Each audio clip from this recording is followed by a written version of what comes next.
Paano nga ba magbayad ng ating Meralco bill gamit ang G-Credit ng GCash? Tara, alamin natin.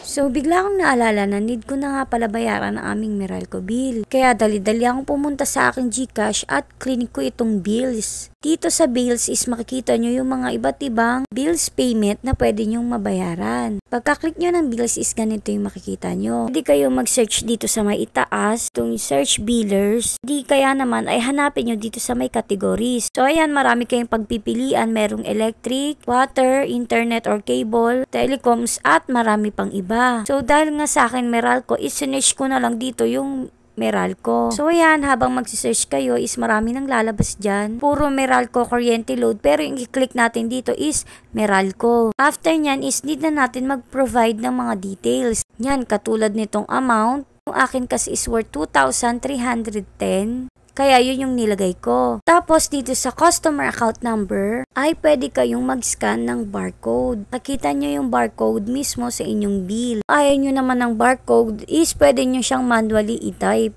So yan, tinype ko na lang siya manually. At after naman yan ay email. So sa email, optional lang, pwede nyong lagyan or pwedeng hindi. Tapos pwede nyo rin i-protect yung bills ninyo. Sa next video ko na lang ipapaliwanag kung ano yan. Kung gusto nyo is mag-add kayo ng 25 pesos at kung ayaw nyo naman ay pwede nyo nang i-next. So dito na tayo sa may payment. Makikita nyo dito may dalawang option. Merong for GCash at merong for G-Credit. Clinic ko yung G-Credit at sinabi nga dito na mag-i-start ang interest charges base sa kung gaano katagal mo siyang inutang. At mag-uumpisa silang magkakaroon agad ng interest kinabukasan. Kaya clinic ko na nga yung G-Credit ko tapos kinonfirm ko lang. Nung na-make sure ko na tama lahat ay clinic ko na rin agad yung confirm. Ngayon nag-processing lang siya, nag-wait lang ako. Tapos naging okay na siya. Pero tandaan nyo, within 24 hours pa bago ma-posted na nakabayad na kayo. Kaya huwag kayo agad magtataka kung hindi pa nagre-reflect agad sa inyong Meralco app or sa Meralco dahil nga kababayad nyo lang. Mag-wait muna kayo ng 24 hours. So tandaan ninyo na kapag ginamit nyo ang G-Credit ay need nyo ito bayaran dahil ito ay utang pa rin. So sana may natutunan kayo sa video na ito.